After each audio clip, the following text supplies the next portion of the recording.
पर्चा जो है कि कैंसिल कर दिया गया। मुझे जो है कि बाद में जो है कि हम लोगों ने जो है कि राजू राय जी को देखा कि कर्मठ प्रत्याशी और ईमानदार प्रत्याशी हैं और ये मऊ का जो है कि जो भी अधूरा काम था, कल्पनाथ राय जी का छूटा हुआ जो अधूरा काम था उसको पूरा करेंगे। इसलिए हम लोगों ने इनका समर्थन किया कि भाई जो भी डेवलपमेंट का कार्य है वो जो है कि राजू राय जी पूरा करेंगे उसको। जो आपका पर्चा खारिज हुआ है तो मैंने किसी दल पार्टी की वजह से हुआ है कि खुद का हुआ है? ये तो आप लोगों को भी मालूम है कि ये दबाव में जो है कि पर्चा खारिज कराया गया है, जी। क्योंकि लोगों को मालूम था कि हाकी और जो है कि छड़ी जो है कि टकराएगी, इसलिए जो है कि हाकी जो है इस पार्टी को खत्म कर दो ताकि ये टकराएगा नहीं। पर्चा खारिज होने के बाद में आप किस दल पार्टी को समर्थन करना चाहेंगे? मैं जो है कि इंडिया गठबंधन के जो है कि राजू राय जी जो है कि घोसी लोकसभा के प्रत्याशी हैं और वो जो है कि एक कर्मठ और ईमानदार प्रत्याशी हैं और वो जो है कि उनका विचार जो है कि भय भूख भ्रष्टाचार और भ्रम से मुक्ति दिलाने का कार्य करेंगे और हम लोगों ने इसी को जो है कि देखते हुए उनको समर्थन किया और घोसी लोकसभा का संपूर्ण रूप से विकास करेंगे। जो कल्पनाथ राय जी का जो अधूरा कार्य है उसको पूरा कराने का कार्य हम लोग कराएंगे और वो करेंगे। तमाम दल पार्टी मैदान में है, चुनाव लड़ रहे हैं, सारे दल पार्टी को छोड़ते हुए क्यों इसी दल पार्टी को आपने चुना? हमने देखा इनके अंदर जो जज्बा देखा और काम करने का जो तरीका देखा और एक जो है कि आप देख रहे हैं कि जो इंडिया गठबंधन ये जो है कि तमाम मुद्दों से लड़ रहा है और जो एनडीए सरकार है वो एक तानाशाह की सरकार है, उसको उखाड़ फेंकने के लिए इस गठबंधन का हम लोगों ने साथ दिया। इसको उखाड़ फेंका जाए ताकि जो है कि लोगों को निजात मिले, गरीब को न्याय मिले और हर कार्य जो कि सुचारू रूप से चले। आज जो है कि कोई भी एक भी कार्य जो है ना जो है कि कोई देख रहा हूँ कि कुछ भी समय किसी भी गरीब आदमी को न्याय नहीं मिलता है। इस पार्टी में किसी भी गरीब आदमी को न्याय मिलता नहीं है। बस एक ये है कि हम 5 किलो राशन देते हैं। आप कह रहे हैं कि न्याय नहीं मिलता है, सरकार 5 किलो राशन देती है, गैस फ्री देती है, सुई जो दवा की हॉस्पिटल के जो इलाज है फ्री करती है। हम आपको समझा रहे हैं।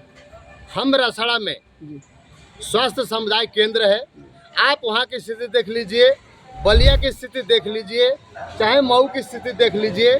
जब आपको कोई भी प्रॉब्लम आती है तो ये सारे हॉस्पिटल जो है कि रेफरल हॉस्पिटल हैं, रेफर करने वाले हॉस्पिटल हैं।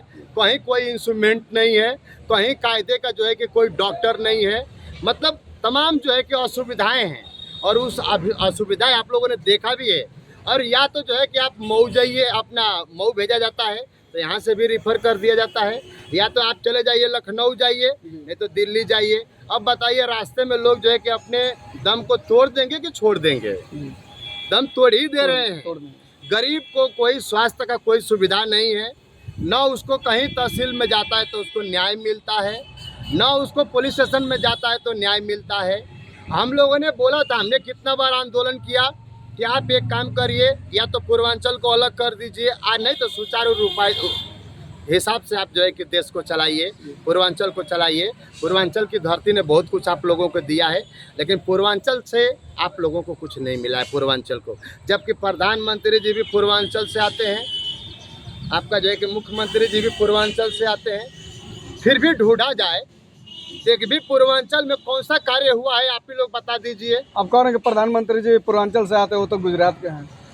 तो गुजरात से आते हैं, लेकिन प्रधानमंत्री जी तो यहीं से चुनाव लड़े हैं ना, तो जो जिस उनका कार्य क्षेत्र जो है तो वो तो यही है ना। जन्मभूमि ना कार्य क्षेत्र, वो तो पैदाशी मानी जाती है, भले ही वो जन्म में माना जाता है। नहीं, आदमी तो जो है कि जन्म तो कहीं भी ले लेता है, लेकिन जहाँ कर्म करने लगता है वही उसका मेन होता है। अब मान लीजिए कि बहुत लोग जा करके कनाडा अमेरिका बस गए, तो क्या वहाँ के बारे में कार्य करेंगे कि आपका इंडिया के बारे में काम करेंगे? इंडिया का काम करेंगे कि वहाँ का डेवलप? बनारस में विकास दिखता है। तो अभी बनारस में तो जो है कि जो दिख रहा है वो तो दिख ही रहा है, लेकिन वो विकास जो है कि हर जगह प्रधानमंत्री जी स्वयं नहीं चाहते हैं कि बनारस के लोगों को जो है कि एक राज्य का जो है कि वो मिले, मतलब राजधानी मिले। बनारस के लोगों को राजधानी मिल जाएगा तो क्या बनारस के लोगों को अच्छा नहीं लगेगा? अब लास्ट सवाल ये रहेगा कि जो वर्तमान मंत्री माननीय ओम प्रकाश राजभर जी कह रहे हैं कि अखिलेश और राजीव गांधी दोनों तो सबसे बच्चे हम उनके चच्चे हैं। सबसे पहले तो हमको ये बोलता हूँ प्रकाश जी से कि आप अपने निधि का पैसा बता दीजिए कि किस किस मद में आपने खर्चा किया है, उसी को आप स्पष्ट करिए। आप मंत्री हैं, अपने निधि का पैसा आप किस किस मद में कहाँ कहाँ खर्चा किए हैं, उसको ही जनता को बता दीजिए, अपने आप स्पष्ट हो जाएगा। वो तो कहते हैं कि जितने पूरे प्रदेश की जो खर्चा जितना सरकार देती है प्रदेश में, जो भी हॉस्पिटल भी के, उतना हमारा समाज दारू पी जाता है। यही दुर्भाग्य है कि अपने समाज को इस तरह से वो बढ़ावा देने का कार्य करते हैं। अपने समाज को उन्होंने शिक्षा देने का कार्य नहीं करते हैं। अपने लोगों को जो है कि शिक्षा के बारे में बताएं कि आपको शिक्षा जो है कि आपको अनिवार्य है, आप पढ़िए, आप IAS बनिए, PCS बनिए, आप तरक्की में जाइए। वो तो जो है कि अभी इस तरह से उन लोगों को, अपने समाज को जो आदमी बरगलाता है, मैं बोलता हूँ कि समाज का ही दुश्मन है। वो तो समाज के ही अपने दुश्मन है, वो और कुछ नहीं है। आज मान लीजिए कि मंत्री हैं, लेकिन मंत्री कार्यकाल में जो है कि कौन सा कार्य कर दिए हैं वही जनता को गिना देवे, वही नागरिक जानना चाहती है।